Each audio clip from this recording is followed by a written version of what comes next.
सुशांत की मौत ने दिखाया चमकीली दुनिया का स्याह पक्ष। इसका रहस्य खुलेगा तो कई बड़े चेहरे होंगे बेनकाब। नमस्कार, आजाद सिपाही विशेष में आपका स्वागत है। मैं हूं राकेश सिंह। 1.5 महीने पहले जब प्रतिभाशाली अभिनेता सुशांत सिंह राजपूत मुंबई के अपने फ्लैट में मृत पाए गए थे, तब दुनिया को यही पता लगा था कि उन्होंने अवसाद में आकर आत्महत्या कर ली। लेकिन अब इस मामले में हर दिन जो नए नए रहस्य बेपर्दा हो रहे हैं, उनसे साफ होने लगा है कि फिल्म जगत की चमकीली दुनिया के पीछे एक ऐसा स्याह पक्ष भी है जिसके बारे में आम लोगों को कुछ भी पता नहीं है। सुशांत सिंह राजपूत की मौत ने इस स्याह पक्ष के कई पहलुओं को सामने लाकर रख दिया है। नेपोटिज्म से शुरू हुई बात अब संपत्ति हड़पने की साजिश और बलात्कार से लेकर जादू टोने और राजनीतिक आरोप प्रत्यारोप तक पहुंच गई है। यही कारण है कि बिहार के इस अभिनेता की मौत का मामला हर दिन सुर्खियां बटोर रहा है और लोगों के बीच चर्चा का विषय बना हुआ है। इस मामले के कितने किरदार अभी सामने नहीं आए हैं और अब लोगों में उम्मीद जगी है कि सीबीआई की जांच में वे चेहरे भी सामने आ जाएंगे। लोगों को ये विश्वास हो गया है कि सुशांत सिंह राजपूत की मौत के मामले से जुड़े कई रहस्यों के उजागर होने से कई ऐसी जानकारियां सामने आएंगी जिनके बारे में किसी ने कल्पना भी नहीं की थी। इस लिहाज से सुशांत सिंह राजपूत की मौत का मामला न केवल भारतीय सिने जगत के अंधेरे पक्ष को उजागर करेगा, बल्कि हाई प्रोफाइल सोसाइटी में व्याप्त अविश्वास और धोखेबाजी की भावना को भी सामने लाएगा। सुशांत की मौत के मामले की पृष्ठभूमि में इन सवालों के जवाब तलाशती आजाद सिपाही ब्यूरो की खास रिपोर्ट। बिहार का एक युवा और प्रतिभाशाली अभिनेता सुशांत सिंह राजपूत मुंबई में अपने फ्लैट में मृत पाए जाते हैं। पुलिस कहती है कि उन्होंने अवसाद में आकर आत्महत्या कर ली। मुंबई से 1,500 किलोमीटर दूर पटना में उनके पिता पुलिस के दावे को गलत बताते हैं। फिल्म उद्योग में नेपोटिज्म यानी भाई भतीजावाद को लेकर बहस शुरू होती है। इसके बाद सुशांत सिंह राजपूत की मौत अचानक नया मोड़ लेती है। मामला प्यार से शुरू होकर संपत्ति हड़पने की साजिश, धोखाधड़ी, बलात्कार और फिर हत्या के संदेह पर आकर ठहर जाती है। सुशांत सिंह राजपूत की मौत से बहुत पहले 31 मार्च 1972 को जब अपने जमाने की मशहूर अदाकारा मीना कुमारी अपने घर में मृत पाई गई थीं, तब भी बहुत सी बातें इसी तरह सामने आई थीं।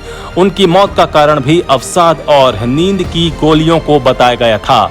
मीना कुमारी से पहले भी फिल्मी दुनिया के कई नामचीन कलाकारों ने अपनी जान दी थी और ये सिलसिला अब भी बदस्तूर जारी है।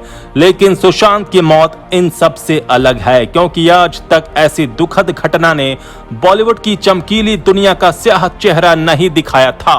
सुशांत की मौत के मामले में अब तक जो रहस्य सामने आए हैं, उनसे साफ जाहिर होता है कि ये महज एक आत्महत्या का मामला नहीं है। दिशा सालियान, रिया चक्रवर्ती, सिद्धार्थ पिठानी, सैमुअल मिरांडा और श्रुति मोदी के अलावा इस मामले के कई किरदार हैं जिनका सामने आना अभी बाकी है। चूंकि मामले की जांच का जिम्मा अब सीबीआई को सौंपा जा चुका है, इसलिए लोगों को भरोसा हो गया है कि अब मामले की सच्चाई सामने आएगी। लेकिन इस मामले के आपराधिक पहलू के अलावा सामाजिक और आर्थिक पहलू भी हैं। मामले का सबसे प्रमुख सवाल यह है कि आखिर लालच और हवस इंसान को कितना नीचे गिरा सकता है।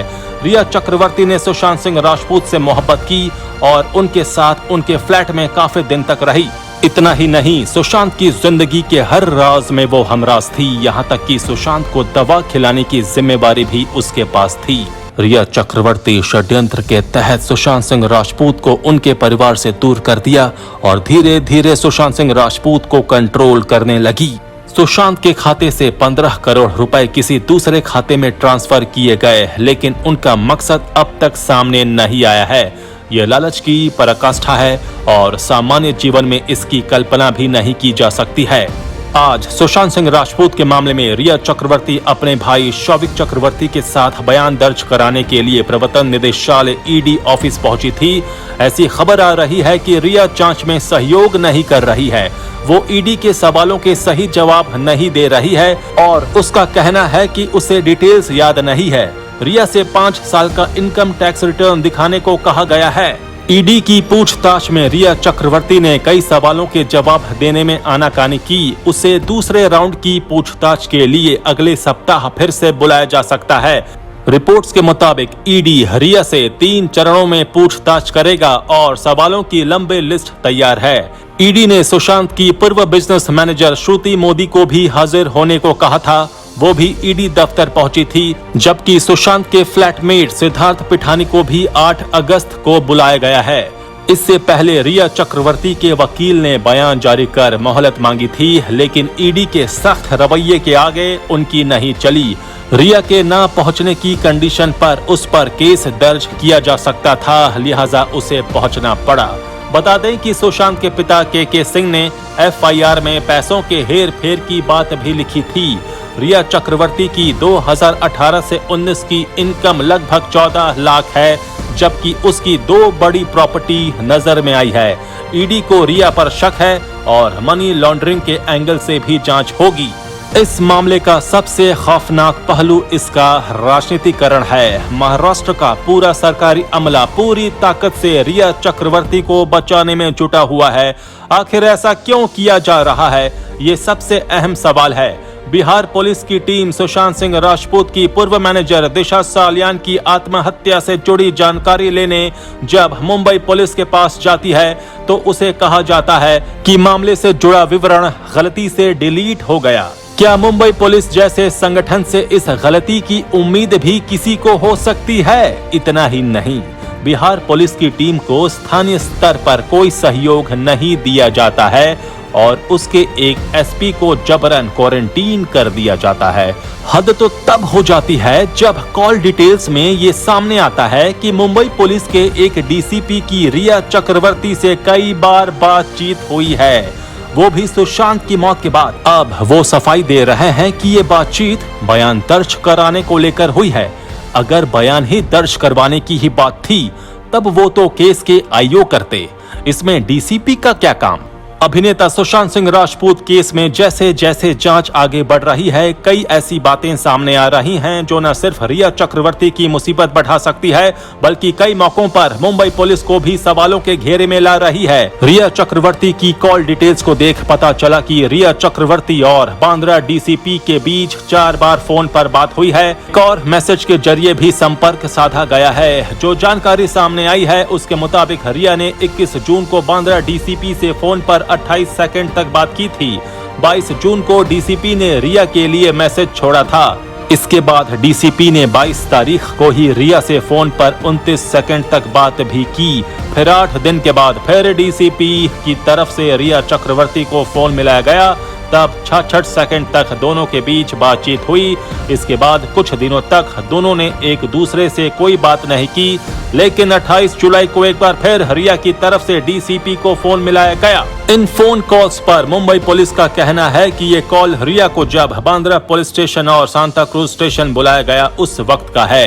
रिया को स्टेटमेंट दर्ज कराने के लिए बुलाया गया था। ये फोन कॉल ऑफिशियल वजहों से किया गया था। अब मालूम हो कि ये बातचीत तब हुई है जिस समय सुशांत मामले में मुंबई पुलिस की कार्रवाई जारी थी। कई लोगों से पूछताछ की जा रही है। उस जांच के बीच में एक डीसीपी का लगातार उस शख्स के संपर्क में रहना जिस पर कई तरह के आरोप लगाए गए हैं, मन में सवाल पैदा करता है।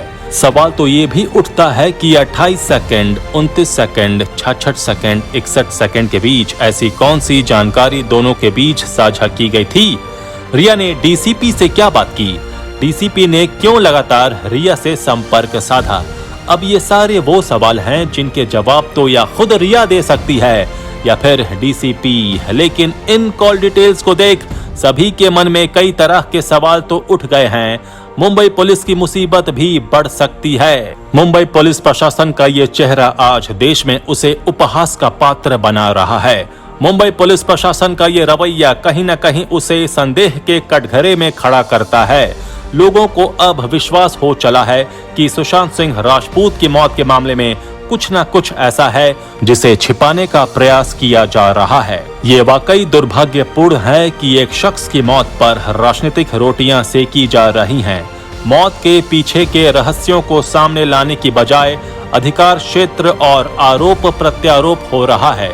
इन सब के बीच उस पिता की पीड़ा कोई नहीं महसूस कर रहा जिसके जवान बेटे की मौत हुई है। उन बहनों के दर्द के बारे में कोई नहीं सोच रहा जिनकी राखी को भाई की कलाई नहीं मिली। इतनी बेरुखी किसी सभ्य समाज की निशानी नहीं है।